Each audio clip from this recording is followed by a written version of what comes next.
Buenas noches, qué bueno que están aquí con nosotros de nuevo reunidos. Los poquitos que no nos dio miedo el frío para venir esta noche acá a las clasecitas. Así que qué alegría tenerlos aquí de nuevo con nosotros para seguir estudiando el Apocalipsis, ¿ya? Así que vengan para adelante que está cerquita y más fresquito, ¿ya? Mírala, ahí está detrás, ¿ya? Para seguir con nuestro estudio del libro del Apocalipsis y vamos a rezar juntos el Shema.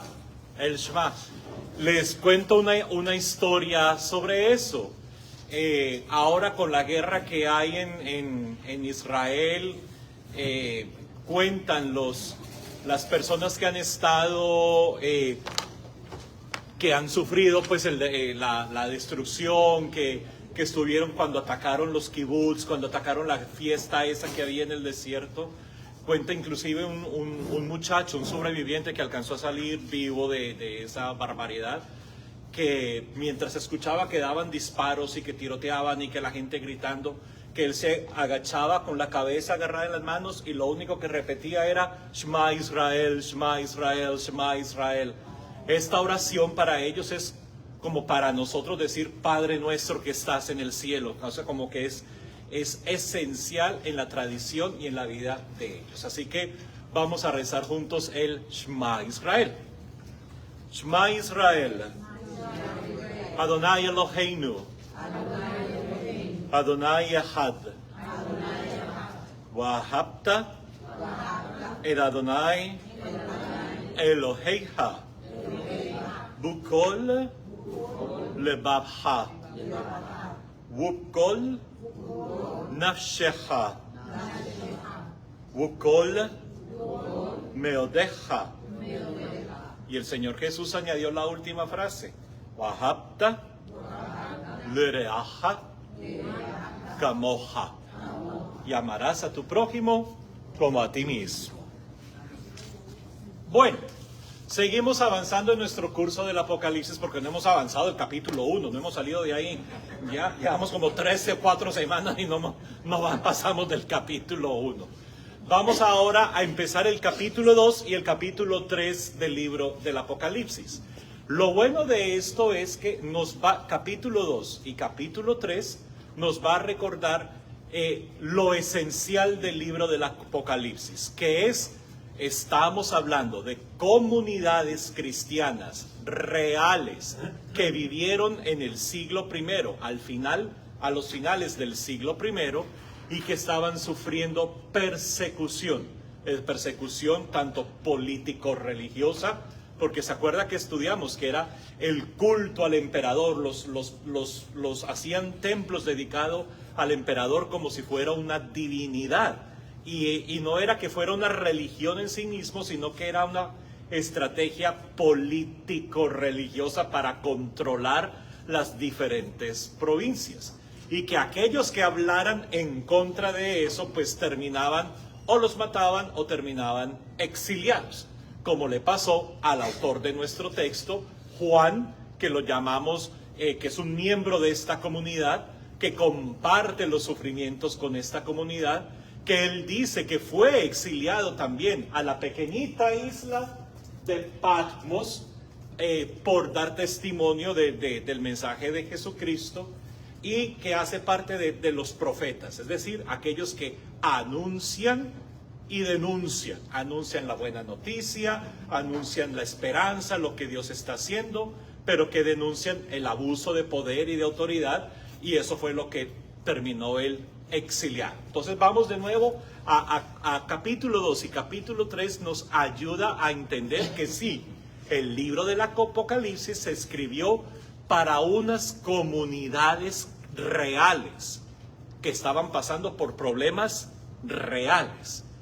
¿Por qué hago énfasis en eso? Porque muchas personas hoy en día utilizan el libro del Apocalipsis para hablar este es un libro acerca del futuro, de lo que va a venir en el futuro, de las cosas del futuro. Y el libro no habla del futuro, el libro habla de cómo Dios va a manifestarse, revelarse ¿cómo se dice eso en griego? Apocalipsen, a lo que le están pasando a ellos en ese momento, ¿ya? A lo que les está pasando a esas comunidades. Y habíamos dicho que eran 7 comunidades que habían elegido en el texto del Apocalipsis, 7 comunidades que estaban en lo que hoy en día se llama Turquía, ¿ya? Que está al oriente de Grecia, al oriente de Grecia. Y esas comunidades las conocemos. La más importante, Éfeso, que Pablo Pablo fundó una comunidad en Éfeso. Y también tenemos a Esmirna, a Pérgamo, a Tiatira, a Sardis, Filadelfia y Laodicea. 7. Y ya sabemos por qué 7. 7, ¿qué significa? El número de totalidad, de perfección, ya de totalidad. Significa que no es que estas 7 iglesias fueran las únicas iglesias que sufrían persecución, pero son 7 iglesias que van a representar a la iglesia que está siendo perseguida, ¿ya? Y a cada una de estas comunidades les van a mandar 7 cartas, es decir, una carta para cada comunidad, ¿ya? ¿Por qué? Porque en cada carta nos va a decir algo que tiene que ver con la persecución y cómo Cristo se va a revelar o se va a manifestar para cada comunidad en especial. ¿Qué va a suceder? Cuando ya pasaron los siglos, ya pasó el siglo I, ya estas comunidades no existen hoy en día, la mayoría ya son centros arqueológicos porque son ciudades muy antiguas. Las comunidades cristianas de ahora pueden decir, mi comunidad está pasando por un momento de persecución porque vivo en un país cuyo gobierno pues no me permite ¿cómo se dice? La libertad de expresar y de vivir mi fe por cualquier motivo.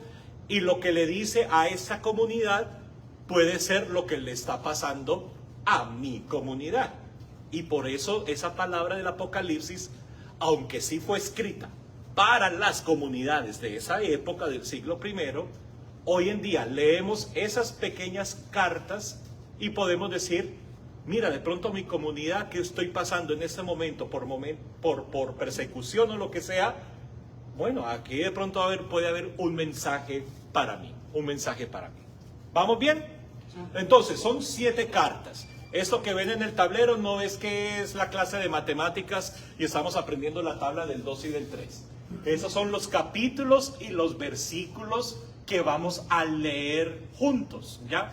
Que vamos a leer juntos. Vamos a empezar con a qué comunidad se le envía la carta, ¿ya? Después, ¿qué imagen de Cristo presentan en esa carta para esa comunidad? ¿Qué imagen de Cristo? ¿Qué dice Cristo a esa comunidad? Y muchas veces comienza el texto diciendo, yo conozco, o hay otras traducciones que el texto dice, yo sé tal cosa. Vamos a leer. Después dice Cristo a la comunidad, pero tengo algo en contra tuya. Y va a decir qué cosa en contraria tiene. Y va de nuevo a decir en el texto, recuerda tal cosa. O le va a decir, recuerda que, no sé, que nos amábamos al principio y no sé cuántas. Hay otros textos, otras versiones que comienzan diciendo, pero nos amábamos en el principio. Puede decir que dice recuerda o la palabra pero, para que tengan eso en cuenta. Y al final de la carta, toda carta va a terminar diciendo, al vencedor tal cosa. O hay otras traducciones que dicen, al que persevere tal cosa. ¿Ya? Entonces vamos a hacer esa comparación. Para eso está este cuadro, para que comparemos cada una de estas cosas de qué es cada comunidad, qué es la imagen que presentan de Cristo para cada comunidad, qué es lo que les dice el Señor. Yo conozco no sé qué, yo tengo en contra tuya no sé cuántas cosas, recuerda, pero, y al final, al que persevere o al vencedor, le vamos a dar esta cosa. Ese es el tema para hoy, ¿les parece? Yo les voy a dar un poquito de información acerca de cada una de las comunidades, o mejor dicho, de cómo era cada una de esas ciudades en donde estaba localizada esta comunidad cristiana, Así que vamos al libro del Apocalipsis, capítulo 2. Empezamos allí, Apocalipsis, capítulo 2. Y vamos a empezar con la primera comunidad. 2, versículo 1 dice: escribe al ángel de la iglesia de Éfeso. Paremos ahí. Como ustedes saben griego, ¿ya? Ángel en griego significa mensajero, ¿ya? Mensajero. ¿Y quién es un mensajero? El que transmite los mensajes. En las comunidades, ¿quién es el mensajero, el encargado de transmitir lo que Dios quiere para nosotros y el evangelio de Jesús para nosotros? ¿Quién es el encargado en las comunidades de ser el mensajero? Los apóstoles. Y aquí en la parroquia, ¿quién en nuestra iglesia aquí? ¿Quién es el encargado de darnos el mensaje, de ser el mensajero que predica el evangelio, nos da la homilía? ¿Quién es? El sacerdote, el párroco, sí, exacto. Pongámoslo así, el ministro. ¿Ya? El ministro es el sacerdote o el diácono o el obispo, párroco, asistente, pero es el ministro ordenado de cada comunidad, que es el encargado de dar el mensaje. Entonces cada carta va a comenzar con eso: al ángel de la comunidad tal, escríbele. Traducido: al encargado de esa comunidad de transmitir el mensaje, escríbele. ¿Vamos bien? Por eso cada texto dice: al ángel de tal sitio. Y vamos a empezar con el primero, que dice: al ángel de la comunidad de Éfeso. Vamos a saber qué es Éfeso. Yo les tengo aquí mi información. Éfeso era un puerto marítimo importantísimo. Los romanos lo consideraban la puerta de entrada a Asia Menor. Claro, si Roma queda por acá lejos, los barcos llegaban al puerto de Éfeso. O sea que era un puerto importantísimo para ellos, porque era la puerta de entrada a este territorio que ellos llamaban Asia Menor. Y hoy en día lo llamamos Turquía. ¿Qué había en Éfeso? A ver si se acuerdan de cuando ustedes fueron a la escuela. ¿Se acuerdan de las 7 maravillas del mundo antiguo? A ver, las 7 maravillas del mundo antiguo. El faro de Alejandría. ¿Cuál otra? Los jardines colgantes de Babilonia. ¿Cuál otra? El coloso de Rodas. ¿Cuál otra antigua maravilla? El Júpiter olímpico, la estatua de Zeus olímpico en la ciudad de Olimpia. El Coliseo no era. Las pirámides de Egipto. Más que la estatua, el templo de Diana. Ya, el jardines colgantes de Babilonia. El templo de Diana, en griego Artemisa. El templo de Diana, ¿dónde estaba? En la ciudad de Éfeso. Así que era un santuario donde los peregrinos de la diosa llegaban en cantidades exorbitantes. Así que imagínense, un puerto importante con una de las 7 maravillas del mundo antiguo, o sea, que significan qué increíble ese templo debía de ser, ¿ya? Que llegaban gente solo para visitar el templo de la diosa. Así que ahí había money, honey, ahí había con qué mantenerse y sostenerse, ahí había dinerito sonando, ¿ya? Tanto es que la comunidad cristiana de Éfeso fue una de las comunidades más importantes de la antigüedad. La comunidad cristiana de Éfeso es la que fundó la escuela de San Pablo, es decir, conservaron y preservaron las cartas de Pablo como las tenemos hoy en día en nuestra Biblia. Fue la comunidad de Éfeso inclusive la que sacó tantos buenos teólogos que llamamos padres de la iglesia, que en Éfeso, siglos más adelante, se va a realizar un concilio, el concilio de Éfeso. Y en el concilio de Éfeso nosotros nos acordamos porque es allí donde se determina total y plenamente que Jesús tiene 2 naturalezas, 100% humano y 100% divino. Y es en Éfeso que a la Virgen María por primera vez le dan el título de Madre de Dios, la Theotokos.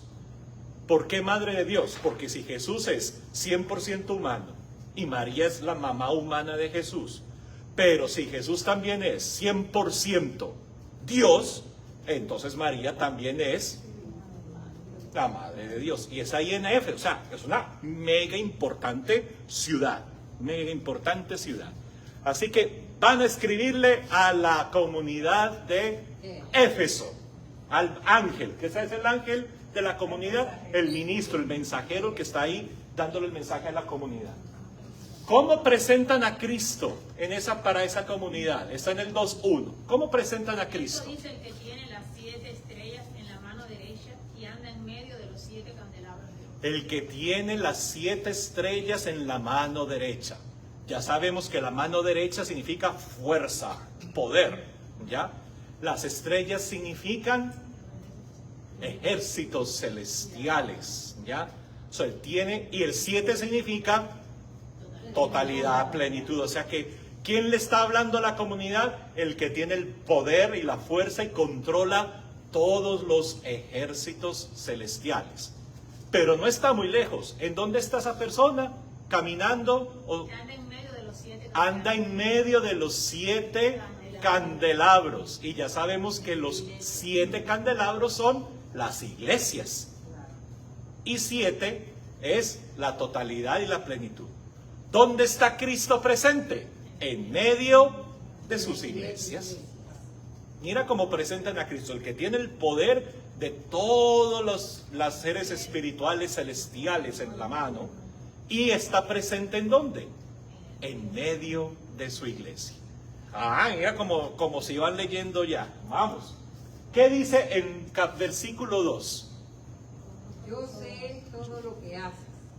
Conozco tu duro trabajo y tu constancia, y sé que no puedes soportar a los malos. También sé que has puesto a prueba a los que dicen ser apóstoles y no lo son, y has descubierto que son mentirosos. Oye, mira lo que dice el Señor.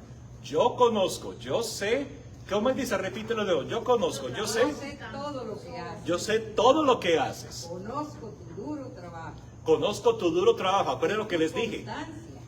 Acuérdense lo que les dije. Es una comunidad importante. Fundaron la escuela de Pablo.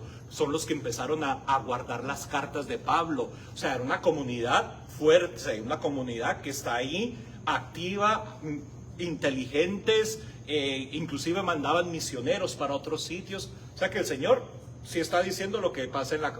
Que dice que no aguantas a los... Que no puedes soportar a los malos. No se partas a los malos. También mentirosos. se ha puesto a prueba a los que dicen ser apóstoles y no lo son.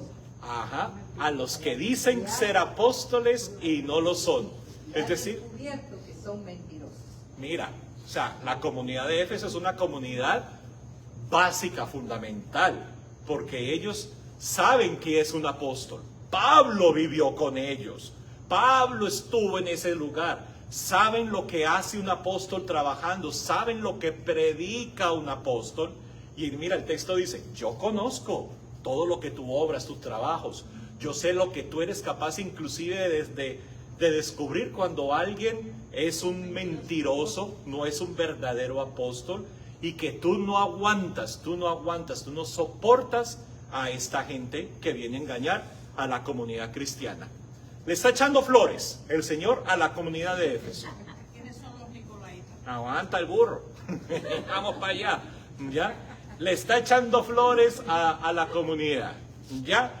Pero no por mucho tiempo. En el versículo 4, ¿qué les dice?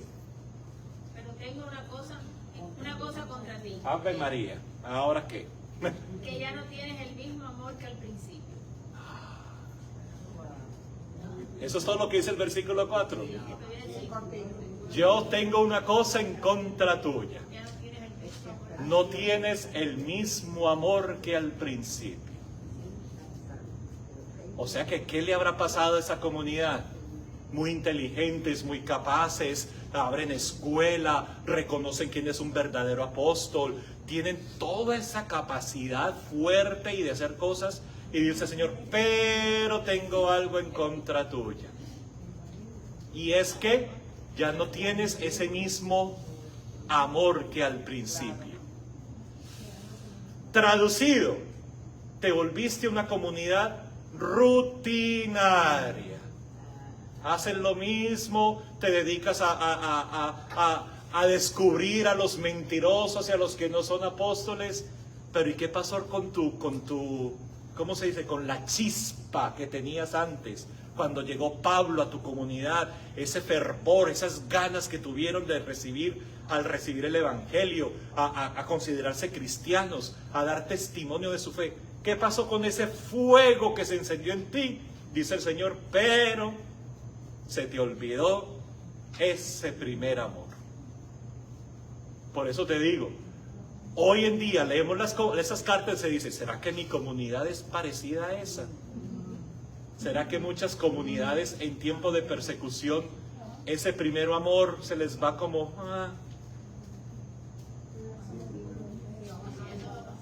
¿Ves? Pero olvidaste, es decir, muy fuertes, tienen una hermosa actividad pastoral, tienen una hermosa actividad, pero les falta como ese... ya como el picantico, como le faltó ya como dice la canción, yo le pongo sazón, yo le pongo sazón, le faltó ese saborcito, ese saborcito. Seguimos, en el 5, ¿qué le dice el Señor? Por eso, pero, o recuerda, algunas traducciones dice eso, por eso.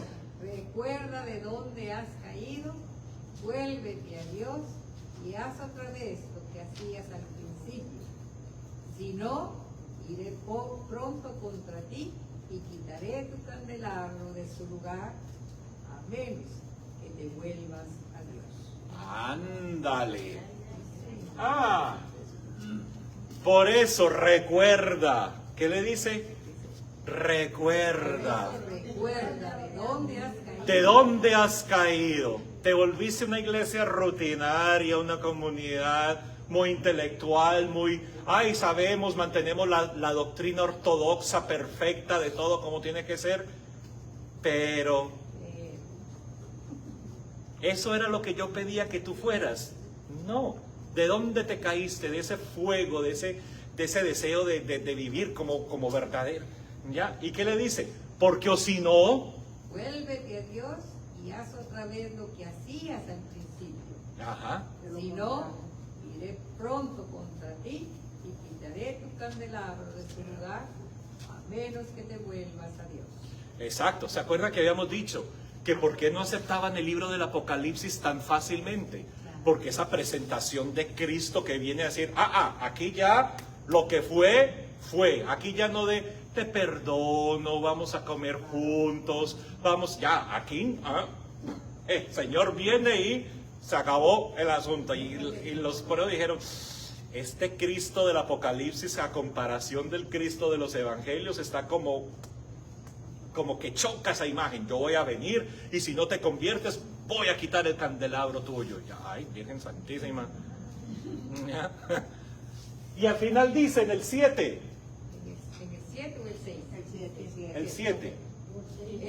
No, pero que el 6 no está. Ah, ¿qué dice el 6? ¿Qué dice el 6? Sin embargo, tienes a tu favor que odias los hechos de los Nicolaitas. los cuales yo también odio. Los Nicolaitas. Ya por fin puedes hacer la pregunta. ¿Qué cosas son los Nicolaitas? ¿Ya? Son los que siguen a San Nicolás, a Papá Noel. No, mentiras. Esos no son los Nicolaitas. Los Nicolaitas, no. Nicolaitas, hay varias versiones acerca de los Nicolaitas, pero los Nicolaitas, hay una versión que se estudia durante los que conocen pues los textos de la Biblia, y es que los Nicolaitas, la palabra Nicolaitas viene, y voy a leer aquí mi guía para no decir barbaridades, ¿ya? Nicolaitas puede venir del hebreo, de la palabra hebrea nakal. Nakal. Y nakal en hebreo significa comemos, o sea, de comer. ¿Cuáles serían los nakalaitas? O en griego, nicolaitas. Es la mejor forma como lo tradujeron. Era Tienes a tu favor que odias a los hechos de los nicolaitas. ¿Cuáles son los nicolaitas? Los que comían y decían que echemos para atrás. En la antigüedad, comer carne era muy raro, porque la carne, número uno, costaba bastante. Y si comía carne, ¿qué significaba? Que había que sacrificar a uno de los animalitos de mi granja, ¿ya? A una ternera, o a una vaca, o a un buey, o lo que sea. Entonces, si no era por una gran fiesta donde se pueda consumir toda la carne, no había refrigeradores, no existía el Tupperware todavía, entonces no había forma de guardar el resto de la carne, y esa carne pues se pierde, se destruye. Entonces, en las grandes fiestas, como un matrimonio, como una cosa así, era donde había carne. Cuando era una fiesta que no fuera el matrimonio, los animales se sacrificaban para los dioses. Acuérdense que en el templo de Jerusalén, los sacerdotes del templo de Jerusalén sacrificaban corderos, sacrificaban chivos, sacrificaban a toros, y los paganos, los no judíos, hacían lo mismo. Para sus dioses, para sus diosas, pues también sacrificaban animales. ¿Y qué hacían con la carne del animalito? Lo mismo, pues ya que sacrificamos un animalito al nombre del dios o de la diosa, pues ¿qué hacemos con la carne del animalito? No la comemos, ¿ya? No la comemos. Y armamos un banquete. Entonces yo invito a mi casa a mis amigos, a mis vecinos, a los que trabajan en la empresa conmigo, y les digo, vengan a mi casa que hay carne, porque hice un sacrificio a la diosa, la que sea, ¿ya? Y le hice un sacrificio a ella. Vamos a disfrutar del banquete de la carne que hay en mi comida. Hubo cristianos no judíos que decían, ¡ay, qué rico carne, por fin, vamos a comer! Y se iban a comer carne sacrificada a los ídolos, a los paganos, ¿ya? Mientras que los judíos cristianos decían, nosotros no tocamos absolutamente nada de esa carne, porque esa carne no es la de Dios, esa carne fue sacrificada a un dios, a una diosa. ¿Cuál fuera el problema? Cuando lleguen a la Eucaristía, judíos y no judíos, que son cristianos, va a haber una división en la Eucaristía, porque yo no me junto con alguien que coma carne sacrificada a los ídolos paganos. Entonces va a haber fracciones, va a haber divisiones. Algunas comunidades van a decir, pero si los ídolos, esos dioses y diosas no son de verdad, no existen, que yo me coma esa carne, eso no significa absolutamente nada. Pero habían otros cristianos que para ellos era un escándalo muy grande que cristianos que comen la Eucaristía también se van para un banquete a comer carne que era sacrificada en un culto, en una religión que no era el cristianismo. Esos son los que comemos nikal, o los famosos en griego nicolaitas. Los nicolaitas. Entonces, no es por Nicolás, ni por San Nicolás, ni Papá Noel, ¿ya? Era porque esos cristianos que no tenían problema comiendo la carne ofrecida en sacrificio a una diosa, a un dios, porque hay que ser honesto, era la única forma de comer carne. ¿Ya? Es como comer en una fiesta de santería. Ahí está, dilo de nuevo, es como comer. En una fiesta de santería. Sí, haga de cuenta lo mismo. Sí. Es decir, para ellos era un escándalo grande que tú te comes la carne de Cristo, el cuerpo y la sangre de Cristo en la Eucaristía, y al mismo tiempo comías otra carne ofrecida a un pagano, un dios pagano. ¿Ya? Entonces dicen, ¿cómo dice el texto en el 6? Tiene algo, pero hay algo a tu favor. Sin embargo, tienes a tu favor que odias los hechos de los nicolaitas. Ya saben cuáles son los hechos de los nicolaitas, es decir, que agarraban a comer carne de otros cultos y de otros dioses. Los cuales yo también odio. Exacto. Ya, es decir, o comes lo que yo te doy o... Ya. Y ahora sí, en el 7, ¿cómo concluye? El que tiene oídos, oiga. No, antecitos.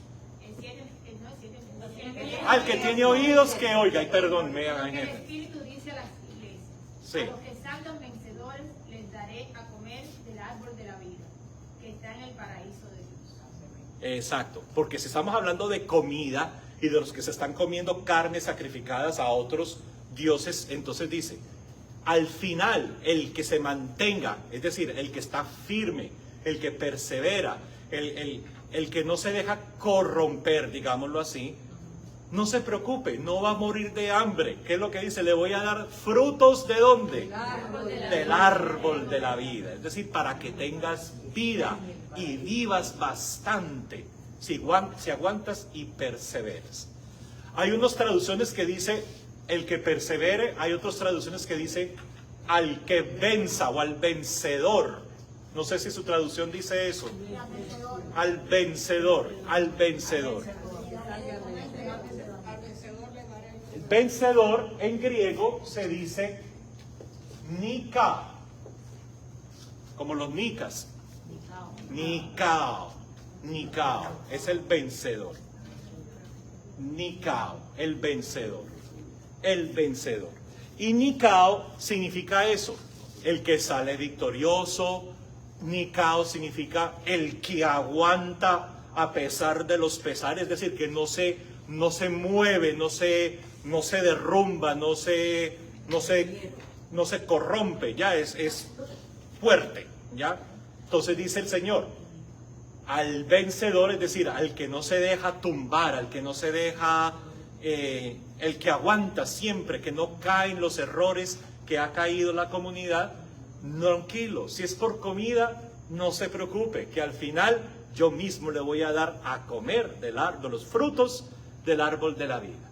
Y hay una expresión muy linda, que es una expresión hebrea, el que tenga oídos, que oiga. El que tenga oídos es una expresión hebrea, típica del hebraísmo del siglo I, de la época de Jesús. ¿Qué significa esto? Y lo decimos nosotros en los proverbios. Si te han dado un consejo, escucha ese consejo y actúa según ese buen consejo. Por eso el que tenga oídos, que oiga. Es decir, escucha el consejo que te estoy dando y ponte en práctica el consejo que te estoy dando. ¿Cómo lo decimos en los refranes de hoy en día? El que oye consejo, el que no oye consejos no llega viejo. ¿Ya? ¿O cuál es el otro que dicen? Llega viejo, ¿no? El que no oye consejos no llega viejo. Es decir, escucha. El que tenga oídos que oye. Si te estoy dando un consejo, actúa, sigue lo que yo te digo para que puedas vivir. Ya, para que puedas vivir. Porque el que no oye consejos no llega viejo. Eso están diciendo. El que tenga oídos que oiga.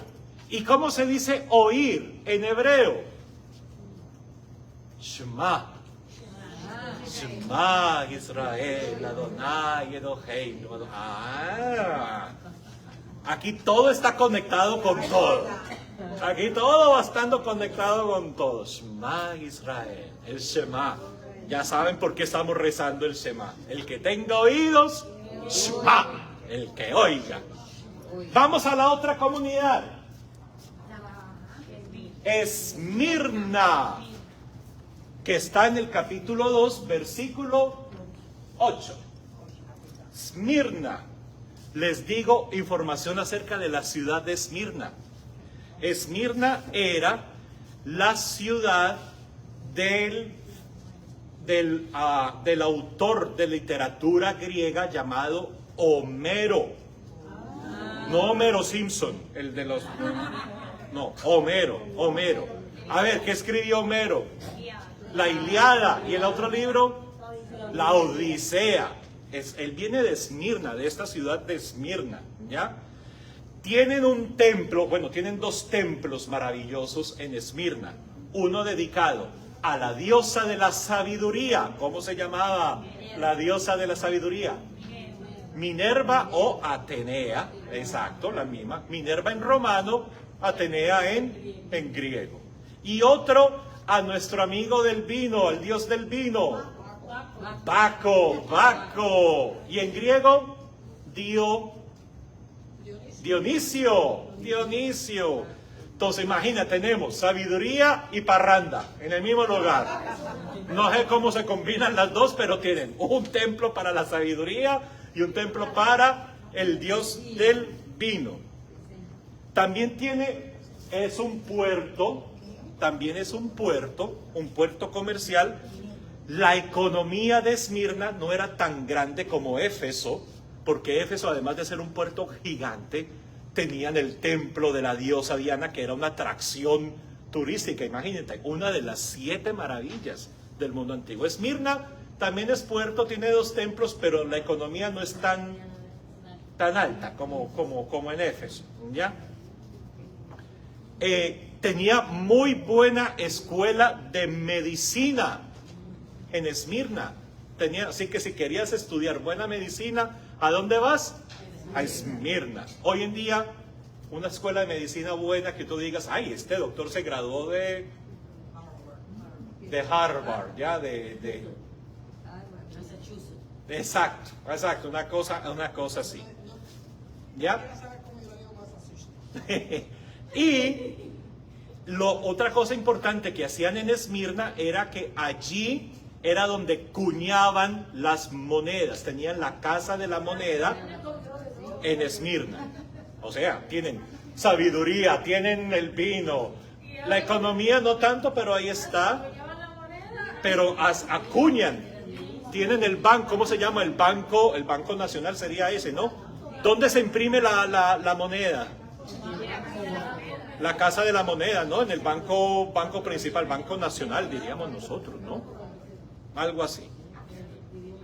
Más adelante va a salir un doctor de la iglesia de allí que se llama Policarpo. San Policarpo de Esmirna. Viene de ahí. ¿Cómo? Policarpo. San Policarpo viene de ahí. Bueno, ¿cómo presentan a Cristo a la comunidad de Esmirna? Escribe también al ángel de la iglesia de Esmirna. Esto dice el primero y Mira qué linda presentación de Cristo, el primero y el último, el que murió y volvió a revivir. Traducido, ¿quién está hablando? Jesús, que murió y resucitó, el primero y el último. Qué lindo. ¿Por qué el primero? Porque Jesús siempre va a tener la primicia, la delantera. ¿Y por qué el último? Porque en las comunidades, aunque tú quieras ser el último de la fila, el que, ay, no cuenten conmigo, que yo pobrecito, humilde, yo nada más abro la puerta y si apago la luz y no cuenten conmigo para más, yo quiero ser el último en todo. Les van a decir, hay uno ya en el último puesto, el Señor. El Señor siempre va a ser el servidor de todos. Siempre va a estar a los pies, como acuerdan el Evangelio de Juan. ¿Dónde está Cristo? Lavándole los pies. O sea, por más de que tú intentes de, yo voy a ser el último, porque, ay, yo quiero ser la nada en la comunidad. Ya digan, no, ya el último puesto está ocupado. Él es el primero, el que nos lidera y al mismo tiempo siempre va a ser el servidor de todos nosotros. Mira qué imagen tan bonita de Cristo. Yo soy el primero y el último, el que estaba muerto y ha vuelto a la vida, la muerte y resurrección. Muy bien, ¿qué le manda a decir en el versículo 9 y 10? Yo conozco tus sufrimientos y tu pobreza, aunque en realidad eres rico. Las monedas. Lo mal que hablan de ti, los que se dicen judíos, pero no son otra cosa que una congregación de Satanás. No tengas miedo de lo que vas a sufrir, pues el diablo meterá en la cárcel a algunos de ustedes para que todos ustedes sean puestos a prueba y tendrán que sufrir durante 10 días. Mantente fiel hasta la muerte y yo te daré la vida como premio. Muy bien, vamos hasta ahí, ya llegamos al 9. Mira qué interesante.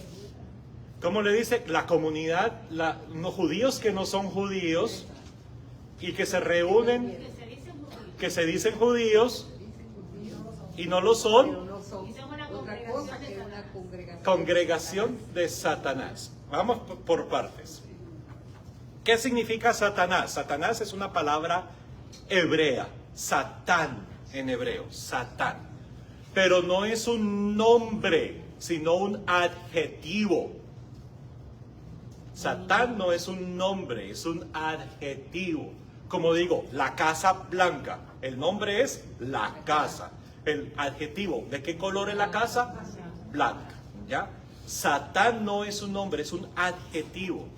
Satán es, en la mentalidad judía antigua, el que encargado de la corte de Dios de acusar, de traer pruebas en contra de los seres humanos. El fiscal, como cuando uno va a corte, usted lleva a su abogado defensor y el que está mostrando las pruebas en contra, ¿cómo se llama esa persona? El que trae a la corte, el que presenta las pruebas y el fiscal, ¿no? El fiscal es el que mire, señor juez, aquí tengo fulanito de tal, está acusado de esto, por esto y esto y esto, y aquí tengo las pruebas, y ya, y si yo te digo que el gato es pardo es porque tengo los pelos en la mano. O sea, el que trae las pruebas, el fiscal. ¿Cómo se dice fiscal en hebreo? Satán. Satán. Ese dice Satán. ¿Cómo se dice fiscal en hebreo? El que trae las pruebas y está acusando y acusando y acusando y acusando. En hebreo se dice Satán. Satán. ¿Ya? Satán. Entonces se diría que sería el miembro de la corte celestial encargado de Satán, de acusar, el que acusa. ¿Cómo tradujeron Satán al griego? Con otra palabra muy bonita. Día significa dividir. Día significa dividir. Y bolos significa lo que tú lanzas. De ahí viene la palabra bola, balón, bala, lo que se lanza, como lanzar. Diablo significa el que lanza algo para dividir, para separar, para que no estén unidos. El encargado de lanzar algo para dividir, para separar. ¿Ya? Entonces miren lo que dice la carta. Hay una congregación tuya, o en Esmirna, que se dicen ser judíos, es decir, que siguen la alianza con Dios, que quieren ser parte de la alianza de Dios, vivir en unión con Dios como el judaísmo siempre ha vivido el pueblo de la alianza, pero que en realidad no son judíos, es decir, no están viviendo en alianza con Dios, sino que al contrario, la congregación de ellos es una congregación de acusadores. O en griego, lo único que hacen en esa congregación es dividir la comunidad. Ay, el grupo tal, ay no, eso es lo más horrible que hay en esta parroquia. Ay no, los del Rosario de la Divina Perpetua Misericordia del Tercer Sagrario. Ay no, qué gente tan rara, más rara. Ay no, ¿no se han dado cuenta que eso pasa muchas veces? ¿Ya? Ay no, el mejor grupo de la iglesia es el grupo de la caridad divina, de la majestad, de misericordia del tercer cuarto, todos los demás, ay, son chismosos, son chismosas, allí hacen de todo, no se roban dinero. O eso solo pasaba en Esmirna en el siglo I. ¿Ya? Decir, Señor, mira, hay gente en la comunidad que se creen judíos. Si yo en la alianza con Dios, yo vivo en unión con Dios, yo cumplo los mandatos del Señor, hago lo que quiera, y dice el Señor, ojo pelao, que esa comunidad lo que está haciendo es una congregación de Satanás, es decir, de acusadores, que lo único que hacen es dividir la comunidad. Católico a mi manera. ¿Yeah? Es decir, por eso les digo, estos textos fueron escritos para esas comunidades de esa época, pero ya pasó el siglo I, y uno lee esas cartas y dice, ¿será que mi comunidad está pasando por algo parecido? Y ahora, lo más bonito de esta carta, pésele al que le pese, ¿ya? Es... El Señor no dice, yo tengo algo en contra tuya. No dice nada el Señor. No dice, recuerda del principio. No les dice nada. O sea, ¿qué más les va a decir? Se les dijo comunidad de Satanás. No, se los dijo todo en esa palabrita. Así que no esperen más, pero no hay más. Y vamos al 11. El que tenga oídos, que escuche. Es decir, si te doy un consejo, escúchalo y ponlo en práctica. Y al que vence,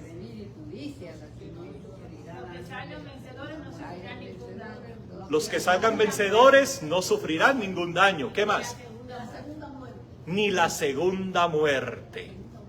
¿Cuál es la primera muerte? Pues la muerte física. Aquí todos nosotros tenemos fecha de caducidad. Y si no, mire a la persona al lado suyo y va a ver cuán caducada está esa persona al día de hoy.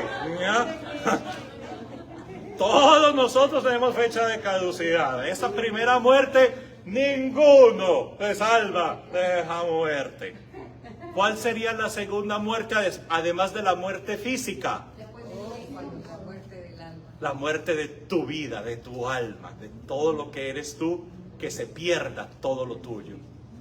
Y él dice, si aguantan, es decir, al vencedor, ¿qué significa? Al que no se deja vencer, al que se mantiene firme, al que aguanta todo esto siempre, no va a sufrir, ¿qué? No sufrirán ningún daño de la segunda muerte. Mira qué lindo.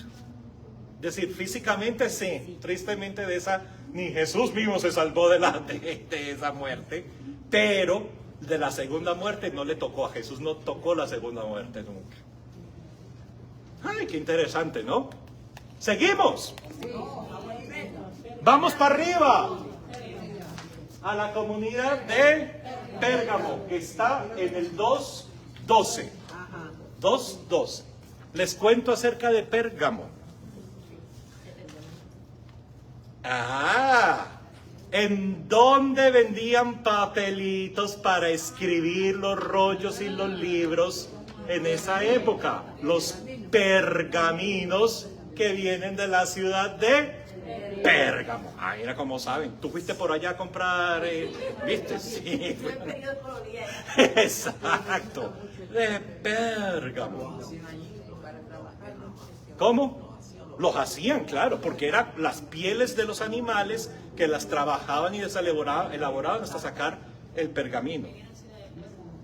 Era la antigua capital de esta región del norte de Turquía que se llamaba Anatolia. Anatolia, suena como una señora de mi pueblo. Era un centro cultural muy importante, tanto que tenían una biblioteca que era rival a la biblioteca de Alejandría. ¿Se acuerdan la famosa biblioteca de Alejandría? Pues en Pérgamo, por los pergaminos y los libros que hacían, tenían una biblioteca que era como la rival, como McDonald's y Burger King, ¿no? O sea, eran competencia las dos bibliotecas, la de Alejandría en Egipto y la de Pérgamo arriba en Turquía. Y allí también había un templo grande dedicado al dios de los dioses. ¿Cómo se llamaba el dios más grande de los dioses? Zeus. Y en romano, Júpiter. Júpiter. Por eso el planeta más grande del sistema solar le pusieron Júpiter, ¿ya? Zeus. Y también tenían un templo escuela de medicina dedicado al dios Escolapio. Al dios Escolapio. Y el dios Escolapio era el dios de la medicina. ¿Cómo sabemos que era el dios de la medicina? Y ustedes se van a dar cuenta de esto. ¿Dónde está mi carracapún? Porque el santuario del dios Escolapio estaba plagado por serpientes. Porque con las serpientes, ¿qué hacían? Utilizan el veneno de la serpiente para producir ¿qué? Las medicinas y las vacunas. Entonces el templo de Escolapio siempre presentaban al dios Escolapio con un bastón, y en el bastón, ¿qué le ponían? De la medicina, el símbolo de la medicina. La serpiente. De ahí es que viene el signo de los médicos. Mira como si saben. Ya, es que sí saben. De ahí viene el símbolo de ¿qué? De la medicina moderna. Mira cómo van en esta clase se aprende de todo. Aquí se aprende de todo. ¿Ya? Eso es. Ya no me acuerdo. De pronto sí habrá algún San Escolapio, sí. Sí, pero ya ese es del siglo, ¿qué será? Del siglo XVIII, siglo XVII. O sea, ya el dios Escolapio, chao pescado, ¿ya? Porque la serpiente, el veneno de la serpiente sirve para hacer medicina. Ya, para hacer medicina, ¿ya? Vamos a ver, ¿qué le manda a decir el Señor a la comunidad de Pérgamo? ¿Cómo lo presentan? Esto dice el que tiene la espada afilada de doble filo. ¿Se ve dónde había? Ya, entonces empezamos ahí. La espada afilada de doble filo. Ya lo habíamos estudiado. La espada de doble filo nos recuerda la justicia. Porque se acuerdan del rey Salomón. Cuando el bebé que murió y la otra reclamaba que el bebé vivo era la de ella y no de la otra mamá.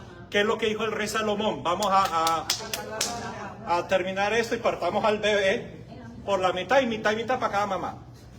¿Y cómo resolvió el asunto? ¿Cómo se dio cuenta Salomón quién era la verdadera mamá? Porque le dijo, no, déselo a ella, pero no mate al bebé. Entonces él dijo, esta sí es la mamá.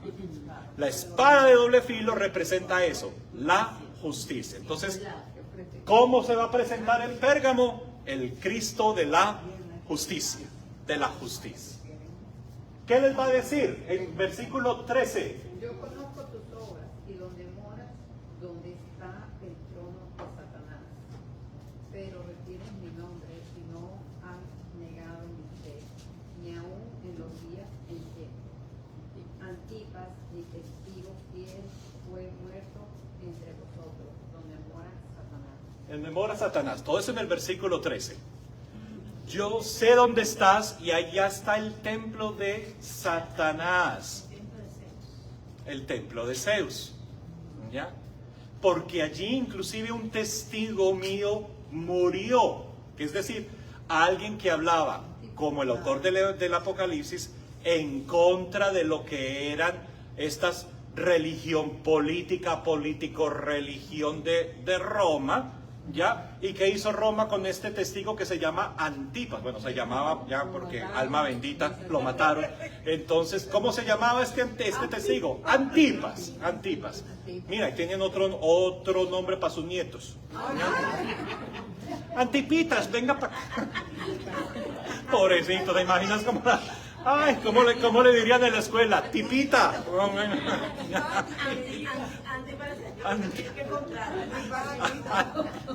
¿Ya?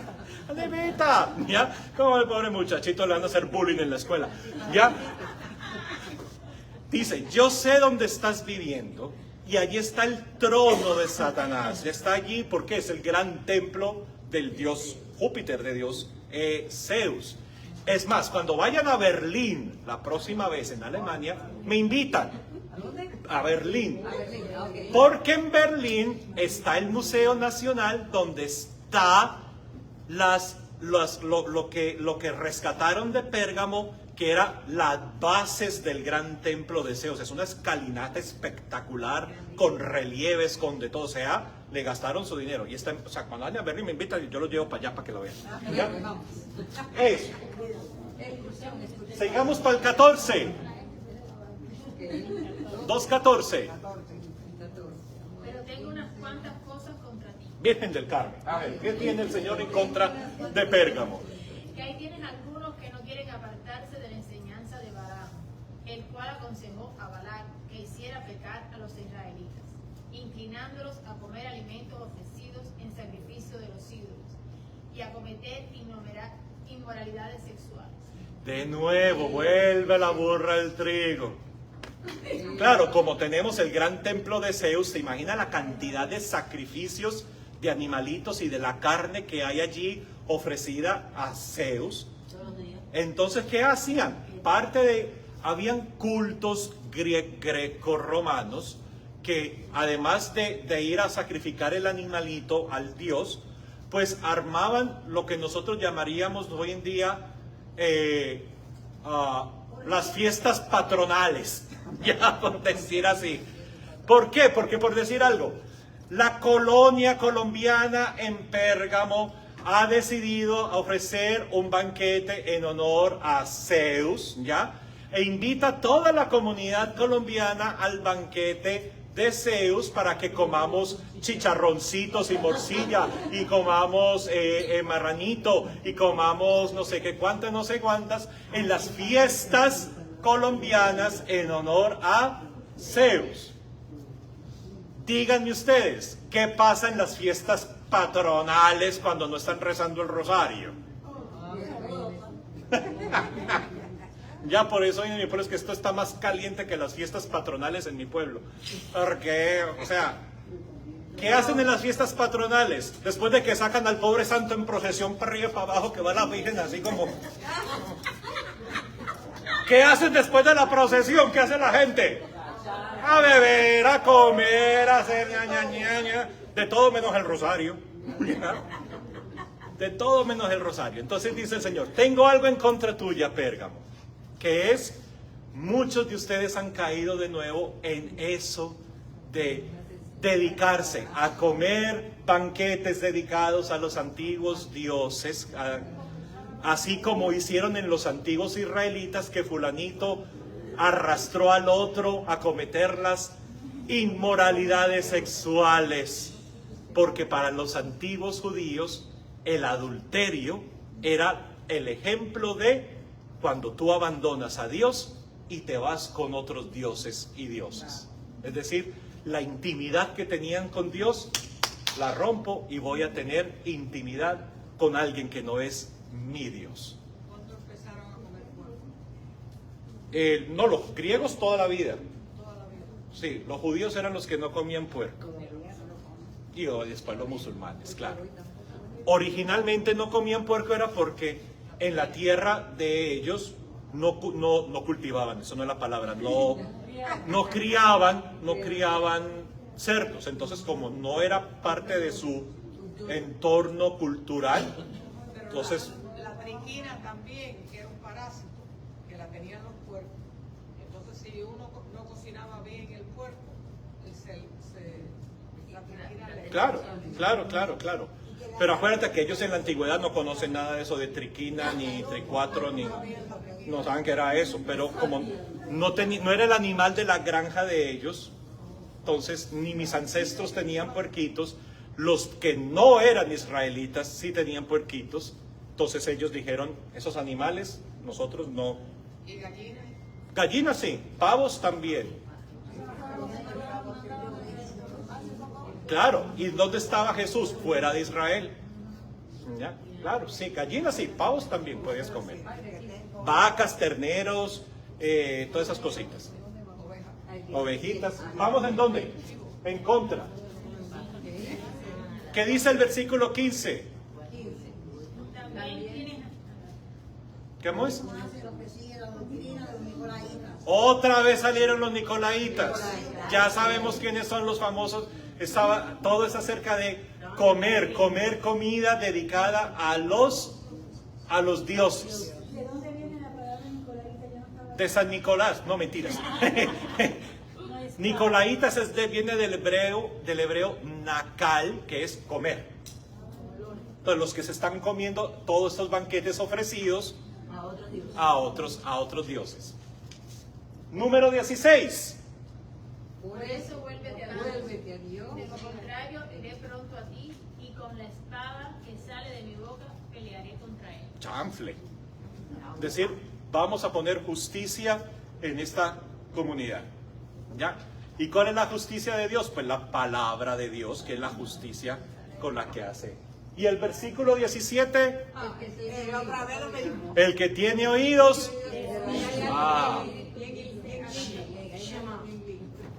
El que tiene oídos, oiga lo que el Espíritu dice a las iglesias.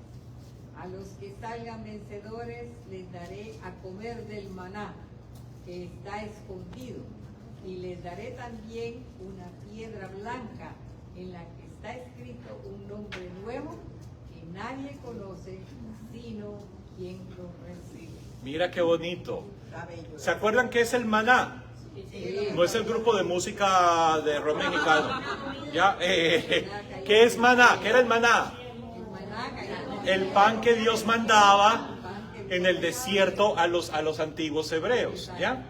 Y el maná para los cristianos, ¿qué representaba?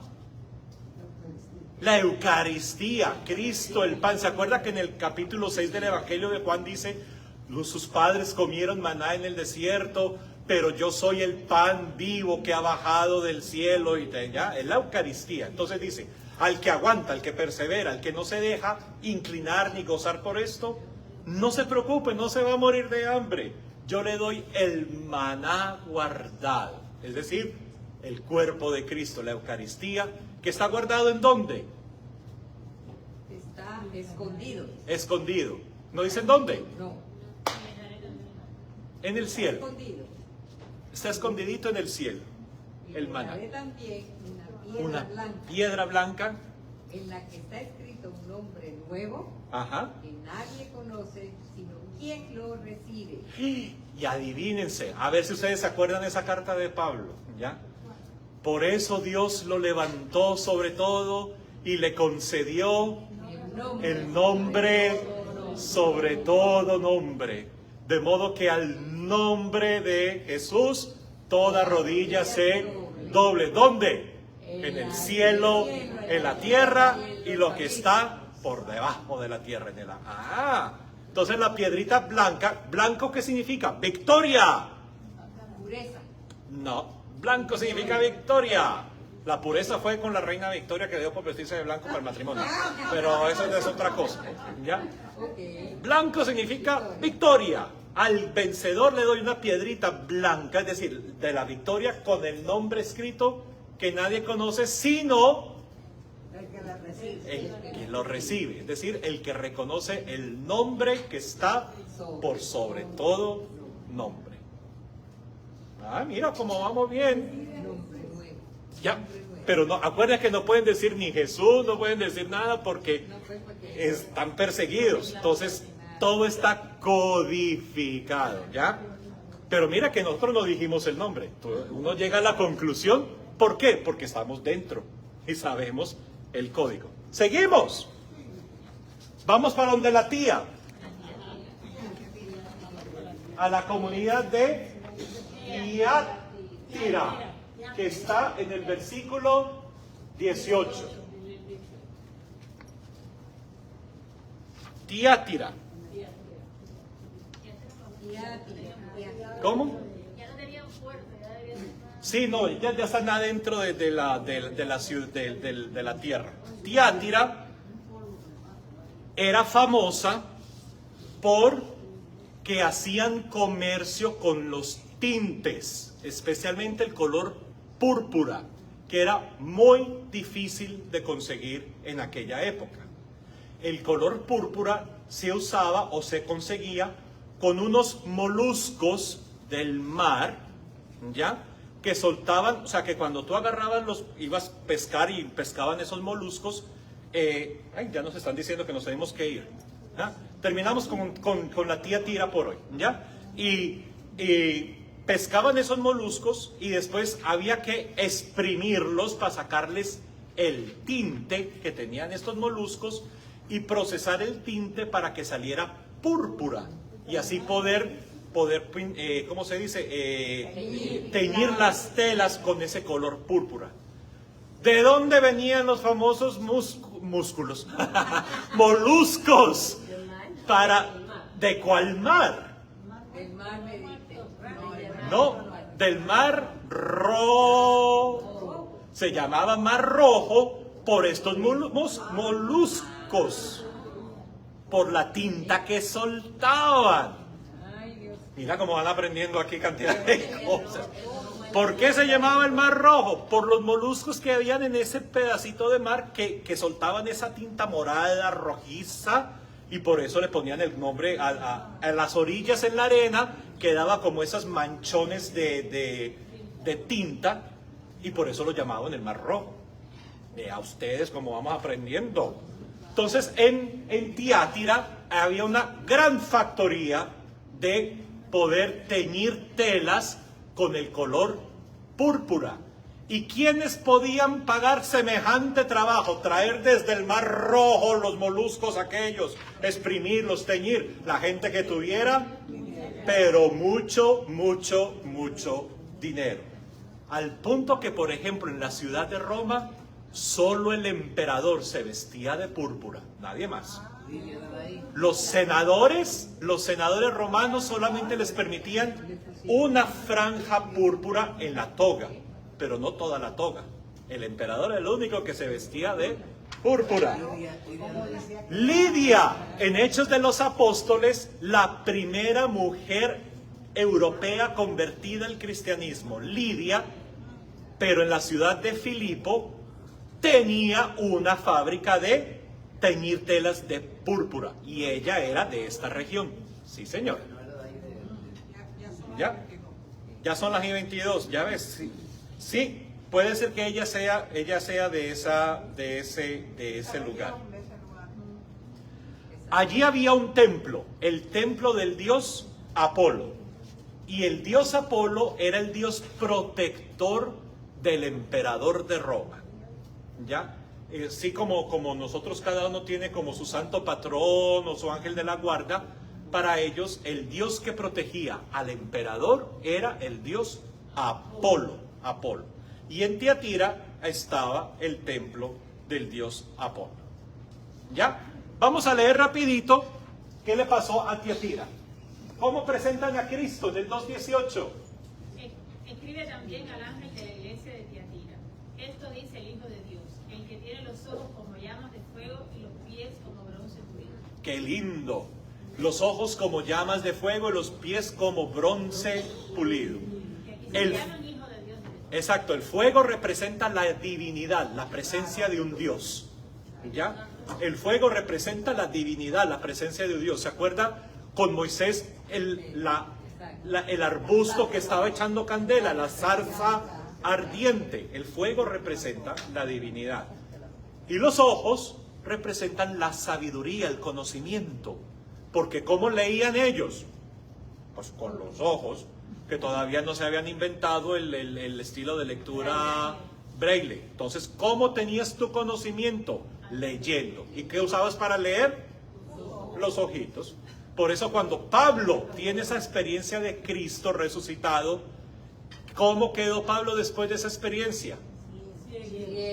Es decir, todo el conocimiento que él tenía y que creía saber que era Dios, por 3 días.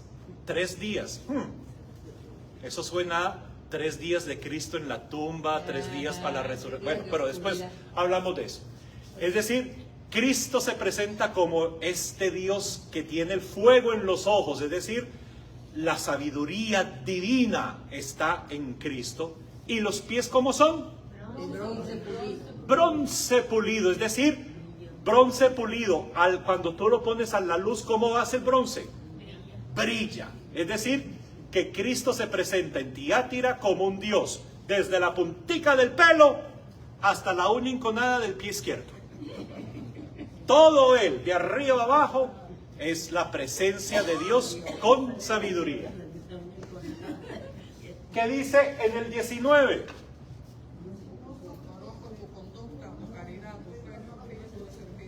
Mira qué lindo, vuelve a decirle, conozco tu conducta, tu fe, tu caridad, tu servicio. O sea que vamos bien. Está haciendo más que el principio. ¿Cómo termina con Jezabel? A Jezabel. Estás haciendo más que al principio. ¿Quién era Jezabel? Mujer que se llama profetisa y que engaña a mis siervos induciéndolos.